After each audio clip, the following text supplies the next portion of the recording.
Bonjour, dans cette vidéo, j'expliquerai le processus de construction d'une question mathématiquement avancée dans l'environnement Maple-Mobius. Mathématiquement avancée car nous allons introduire la dimension aléatoire qui permet de générer une famille de questions partant d'une question racine, toujours avec l'idée de programmer un code de correction partielle.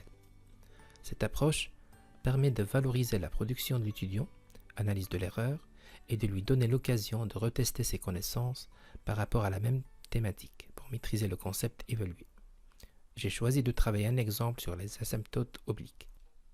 Alors voilà, on va travailler un plan donc, pour concevoir cette famille de questions. On va partir d'un exemple, on va préparer le terrain en disant mathématiques, on va tester la question dans l'environnement Maple et on va terminer par une transposition dans l'environnement Mobius. Alors on a choisi de chercher la partie asymptote oblique d'une fonction irrationnelle, donc racine carrée d'une fonction de second degré. Alors on va s'assurer au niveau domaine de définition que ce domaine intègre les bornes infinies. Donc le signe de A doit être positif. Disons que c'est la première contrainte qu'on va imposer à notre code. Alors l'environnement classique papier-crayon, et c'est toujours intéressant de mettre ça comme feedback. Donc en plus l'infini en moins l'infini, il y a deux approches différentes. Donc le calcul, on commence par calculer la limite quand x tend vers plus l'infini. Dans ce cas, on trouve plus l'infini. La limite quand x tend vers plus l'infini de f de x sur x, on trouve racine carrée de a. Et finalement, on termine par la limite quand x tend vers plus l'infini de f de x moins ax, ce qui donne l'équation de la première asymptote oblique qui est racine carrée de ax moins b sur 2 racine carrée de a. Au moins l'infini, c'est un peu la même chose, sauf qu'il faut faire attention à cette notion de valeur absolue de x. Au moins l'infini, c'est moins x, et en plus l'infini, c'est x. De la même façon, on trouve une deuxième asymptote oblique, moins racine carrée de ax plus, c'est-à-dire moins b sur 2 racine carrée de a. Alors on va s'arranger au niveau technique pour que ce a soit un carré parfait, puisqu'on voit que notre asymptote génère des racines carrées. On passe à la partie environnement Maple. Donc voilà, on prend deux exemples, la fonction kx et la fonction f de x. Bien sûr, on va appeler les packages concernant le calcul. Donc la commande asymptote avec la syntaxe kxx. Pour cet exemple, on trouve les deux asymptotes, moins x plus 3 demi et x moins 3 demi. On peut avoir un aspect graphique tout simplement par la mise en place d'une autre commande graphique. On voit bien le graphique de la fonction. Deuxième exemple, c'est la fonction f de x, racine carrée de 4x carré moins 7x moins 5. De la même façon, on voit qu'on a deux asymptotes, moins 2x plus 7 sur 4 et y égale 2x moins 7 sur 4. On peut avoir bien sûr une idée sur l'aspect graphique de la fonction en jeu. Alors la commande Maple qu'on va utiliser pour la transposition de la question dans l'environnement Mobius, c'est celle-là. Donc le package calculus 1, asymptote, kx pour l'expression, virgule x, c'est la variable en jeu. Alors maintenant, on passera à la partie transposition, qui est très intéressante. Donc bien sûr, il y aura toujours une étape rédaction de la question, une étape de choix de zone de réponse. On va opter pour la correction par Maple.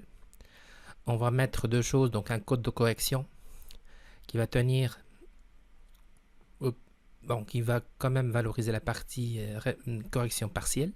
Donc l'étudiant va quand même avoir des points quand il va répondre partiellement à la question. Il peut mettre la réponse sous forme décimale, sous forme fractionnaire.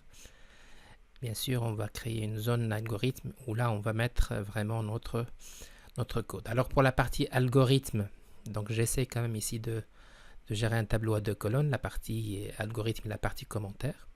Donc j'insère plusieurs coefficients aléatoires. Donc ce sont des entiers aléatoires entre une valeur et une autre.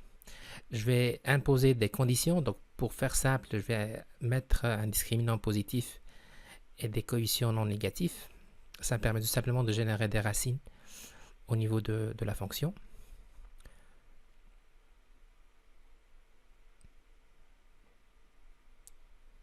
Voilà.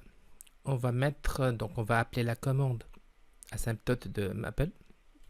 C'est la partie Maple ici qui doit être vraiment maîtrisé. Donc voilà, je vais chercher les asymptotes de la fonction a carré x carré plus bx plus c.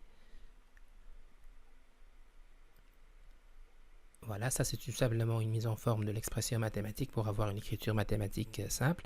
Pour le code de la correction, c'est pour gérer la partie correction partielle. Donc je vais quand même tout simplement insérer des boucles conditionnelles, tout simplement pour valoriser, encore une fois, les réponses partielles. Si l'étudiant répond, donne deux asymptotes identiques, la réponse sera considérée fausse. S'il donne une seule sur les deux possibles, ça sera à moitié fausse. Et bien sûr, s'il donne les deux bonnes réponses, ça sera considéré une bonne réponse. Dans les autres cas, bien sûr, il va avoir tout simplement le 0. Donc c'est un code quand même facile à mettre en place puisque c'est une condition sur les différentes réponses possibles de l'étudiant. Alors, à partir de ce moment-là, on va se connecter sur notre plateforme, toujours l'interface classique, on va chercher une liste de classes. J'opte pour une classe importation contenu, donc je vais l'éditer. Je passe à la partie répertoire de contenu, c'est là on va gérer tout ce qui est questions, création de questions, de leçons, de travaux, etc. Donc je vais opter pour une création d'une question. J'ai toujours le choix entre un groupe ou une seule. Un nom, tout simplement, relative à la thématique. J'ai appelé cette question asymptote. Dans la zone rédaction, je vais rédiger ma question, déterminer les asymptotes éventuels de la fonction f définie par. Voilà le code, donc $f, et on va voir ce $f au niveau de la zone algorithme. Je passe à la partie zone de réponse et je vais opter pour la question correction par Maple. Alors c'est là où on va pondérer, on peut mettre un point, deux points, c'est à nous de voir. Et je vais tout simplement faire un travail de copier-coller. Donc je vais copier le code de correction que j'ai déjà travaillé dans l'univers Maple. Je vais le coller dans la zone code de correction. Alors je vais imposer à l'étudiant d'utiliser une syntaxe Maple. Et je vais ouvrir un peu la zone de réponse pour qu'il puisse avoir la zone mathématique confortable à l'écriture mathématique. Voilà mon code réponse. Je passe à la partie algorithme de la même façon. Je vais copier-coller le code que j'ai déjà travaillé dans la partie algorithme. Voilà, une manipulation technique, facile à faire. Copier, on va coller dans la zone algorithme. Voilà. Donc en principe, je peux compléter par tout ce qui est rétroaction ou feedback. Je peux mettre vraiment tout ce que je veux. Et là, je peux tester déjà ma question. Donc je vais rafraîchir ma question.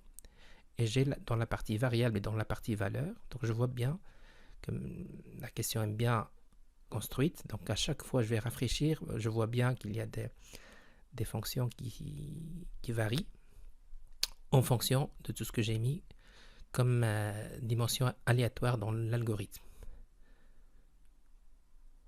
Alors maintenant je peux enregistrer ma question et je pourrais passer maintenant à la partie prévisualisation qui est tout simplement l'interface que l'étudiant va avoir devant lui. Donc je vais m'amuser à mettre encoder des réponses fausses, etc. Donc à chaque fois, je peux toujours tester ma réponse. Je vais rafraîchir, à chaque fois j'ai une réponse différente. Donc voilà. Donc pour rappel, le code couleur, donc le vert, c'est-à-dire que la réponse est correcte. Le rouge, la réponse est fausse. Et entre les deux, il y a une réponse partiellement correcte.